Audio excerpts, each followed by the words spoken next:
వీరి ప్రపంచం చాలా చిన్నది. అదే అడవి, కానీ మనసు మాత్రం చాలా పెద్దది. అందుకే బతుకునిచ్చే అడవి తల్లికి హాని చేయకుండా, నేలమ్మను నొప్పించకుండా బతుకుతారు. కష్టం వస్తే అడవి తల్లి వైపు ఆశగా చూడడం, సంతోషం వస్తే అందరితో పంచుకోవడం తప్ప కల్లా కపటం తెలియని మనుషులు. తెలంగాణలోని కొత్తగూడెం, భద్రాచలం మధ్య దట్టమైన అడవి మార్గంలో లక్ష్మీదేవిపల్లి, పాల్వంచ, చుంచుపుల్లి, చంద్రగుండ, అల్లపల్లి మండలాల్లో అక్కడక్కడ విసిరేసినట్టుగా ఉంటాయి ఈ ఆవాసాలు.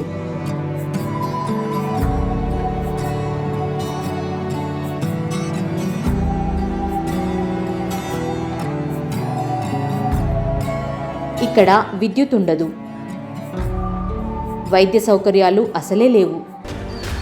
రామాడి దంతా బోసేడి తో నిజ కోవ కొండ తల్లి తో నిజ కొన్ని అండి సతే లేకొ నుంగే వంగే గొంగే వేరే నిజ కొన్ని ఎత్త నిజ కొన్ని గొంద నిజ కొన్ని బయలటి లకొంద గర్వ నిజ కొన్ని కు మీ మిసతే మేతే గద పెదర్ పోసి నిజ కొన్ని అండి ఎక్ దిన నిజ కొన్ని బిద కిచి మింజ. రోగాలు వస్తే ఆకు పసర్లే వీరికి దిక్కు.